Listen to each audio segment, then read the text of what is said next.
ভিন রাজ্যে কাজে গিয়ে মৃত্যু হলো এবারে পঞ্চায়েত সদস্যের ছেলে। পেটের তাগিদে গ্রাম পঞ্চায়েতের সদস্যের ছেলেকে কাজ করতে যেতে হলো ভিন রাজ্যে।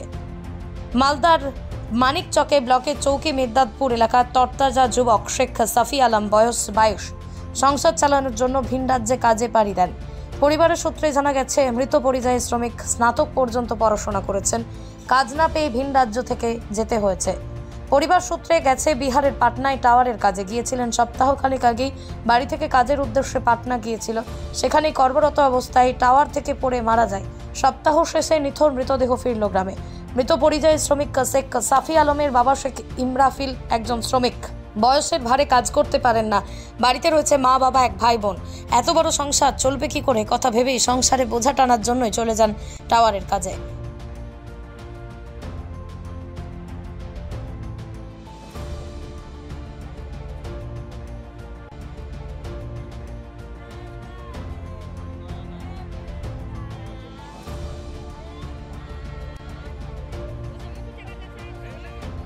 গরিব অবস্থা খুব।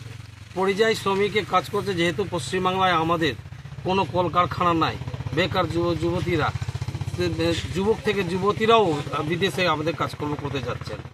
বোম্বে বলেন, মাদ্রাজ বলেন, পুনে বলেন, চেন্নাই বলেন, সব জায়গায় আমাদের বাংলা থেকে পরিযায়ী শ্রমিক হিসাবে ওনারা কাজ করতে যাচ্ছেন।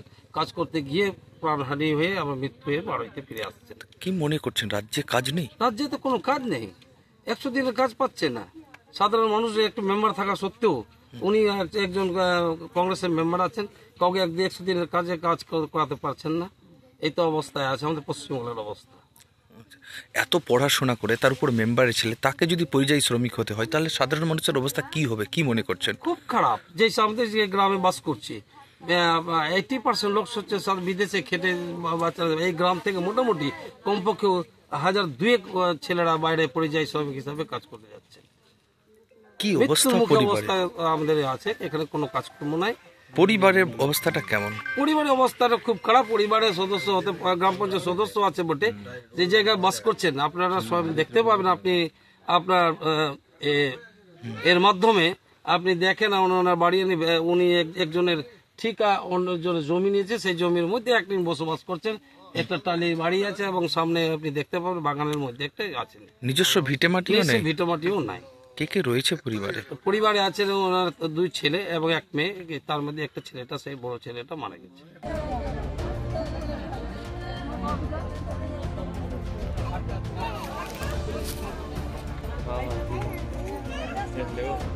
नहीं मेरा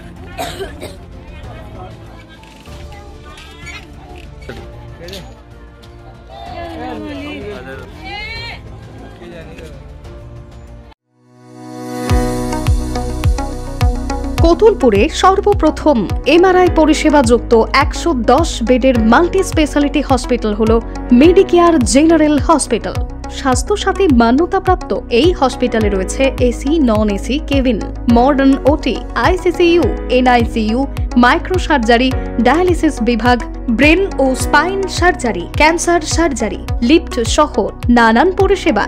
এছাড়াও রয়েছে সিটি স্ক্যান পরিষেবা যুক্ত নিজস্ব ডায়াগনস্টিক সেন্টার, ডক্টর চেম্বার্স, ওষুধের দোকান সহ 24 ঘন্টা অ্যাম্বুলেন্স পরিষেবা। 24 ঘন্টা অ্যাক্সিডেন্ট এমার্জেন্সি। রোগীর সুচিকিৎসা, সুপরিষেবা এবং সুস্বাস্থ্যই হল আমাদের মূল লক্ষ্য। ঠিকানা সরিষাদিঘি, কোতুলপুর, বাঁকুড়া।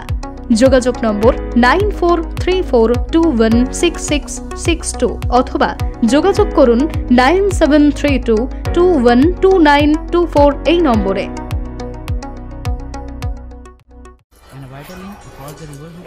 কি গো, আমার নেকলেসটা কেনার ব্যাপারে কিছু ভাবলে? কোথা থেকে কিনবে? সমস্যা হলো কে যে কেমন জিনিস দেয়। এই সর্বকালের প্রথম আলমগিনি প্যালেসের সোনার গহনা, দামও মজুরি সাধারণ জুয়েলার্সের মতোই। প্রচুর চোখ ধাঁধানো নিত্য নতুন এক্সক্লুসিভ গহনার ডিজাইন, যা আপনাদের মন কাড়ার মতো। বাহু, অন্নপ্রাশন অথবা যে কোনো অনুষ্ঠানে আপনার পছন্দ মতো গহনা অর্ডার নেওয়া হয়। যখন দাম ও মজুরি সাধারণ জুয়েলার্সের মতোই, নিত্য নতুন ডিজাইন ও প্রতিটি গয়না গ্যারান্টি যুক্ত পাওয়া যাচ্ছে, তাহলে আজই চলো শোরুমে আলমগিনি প্যালেসে।